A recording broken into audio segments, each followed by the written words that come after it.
Ladies and gentlemen, welcome. My name is Stephen Hart from the Grinning Frog, and what you have on the table in front of you are the 3 volumes of Vastral's Guide to Magical Oddities.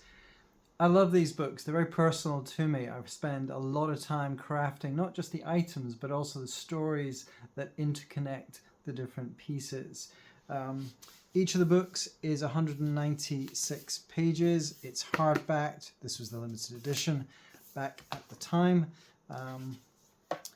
And the format is like this. So you have the history and the fluff behind the piece. You have the reputation, damage and repairs. So if the item is not in perfect condition, how can it be repaired? And how do the powers vary based on the damage?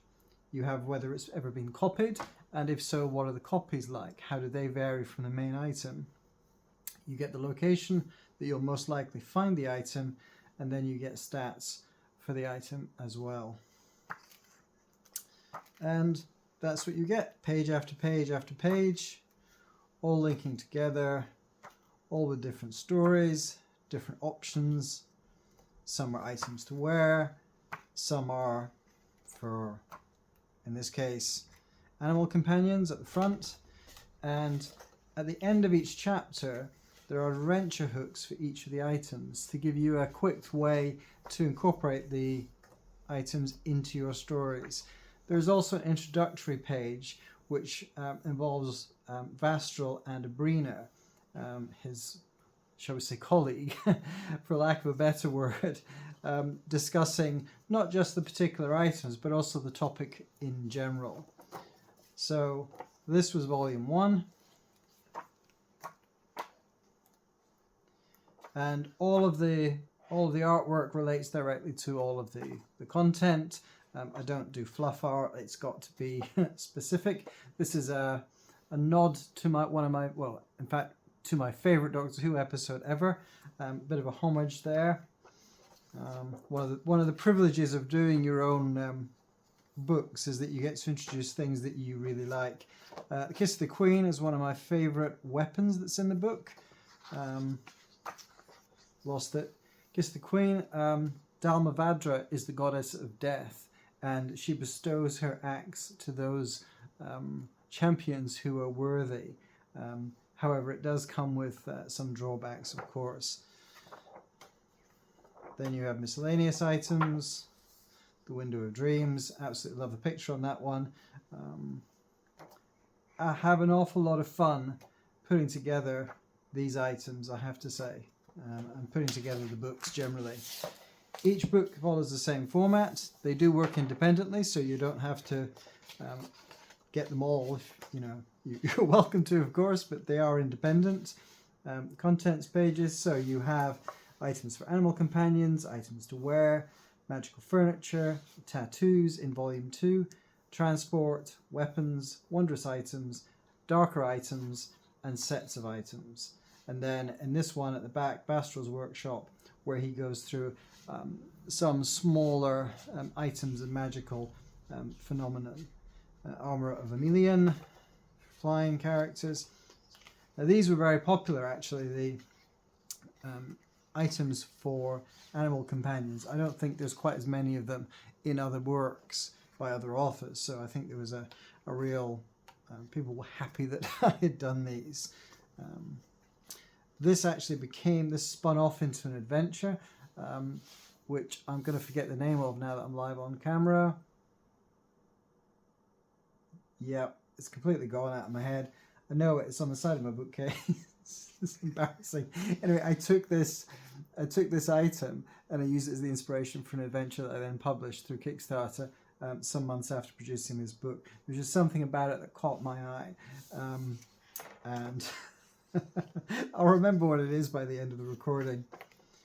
So lots of different items. You've got armors, you've got belts, you've got amulets, there's a waistcoat there, there's some gloves, you've got a ring, and so on through the whole of the book. You've got weapons, you've got sets of items. So sets of items will be smaller items, but they all come together, and when you get all of them, they are more powerful than when they are individually owned. One of the joys of doing this book was that there were certain items that hadn't been included in volume 1 for any number of reasons, and I was able to give them more time and thought to then bring them into volume 2. Darker items. Vastral himself complains about this section in the introduction because he doesn't think that magic items should necessarily be categorized as darker or lighter. He takes a slightly different moral view on them. So that was quite good fun to write. Banner of Sacrifice, you actually have to empower it with your own blood.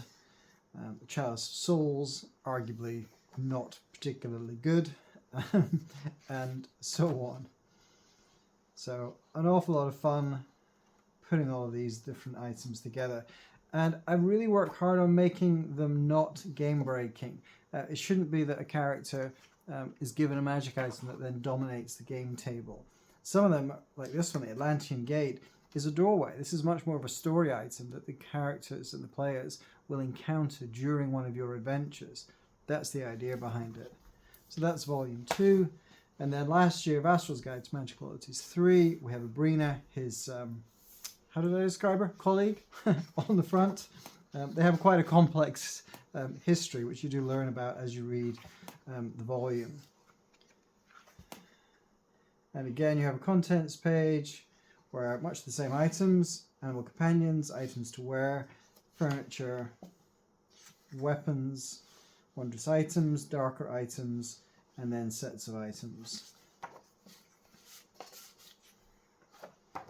And so on through the course of this. This was a particularly popular item, the stable orb. Effectively, it's a stable in a snow globe. So when you come to a dungeon, for example, and you've got your 4 pack horses that you've, or your 4 horses that you've ridden to the edge of the dungeon, rather than being lost to the wolves or leaving somebody behind to look after them, you can put them in the stable orb, which literally, to play on words, it stays stable if it's in your pack. So the pocket dimension inside the snow globe doesn't tilt as you move around. Only lasts a certain amount of time. And something I've emphasized in the book, and something that I think is really important to consider, don't just give these to your players. Give them also to your NPCs. Let the villain escape with this. Let the villain have one of these in his pocket so that when he gets over the river, over the narrow bridge, he suddenly gets his horse out and rides off into the sunset, and your players are unable to catch them. It should be what's good for the goose is good for the gander when it comes to role playing. Notes and NPCs. So change things up slightly with volume 3. Rather than giving you story hooks, I gave you some additional commentary on the items themselves. And in some cases, as is here, you had an outline of the NPCs that own the items according to the fluff, or were the originators of the original versions. That was by request of backers and has proven to be very popular. So again, you get a range of things. This is to do with those comes from a naval ship. Dress of Domination would be more in the city, you'd find it. Swan Helm of the Golden Prince is an elven item from the wilderness. Hood of the Wolf is very much wilderness, and so on and so forth.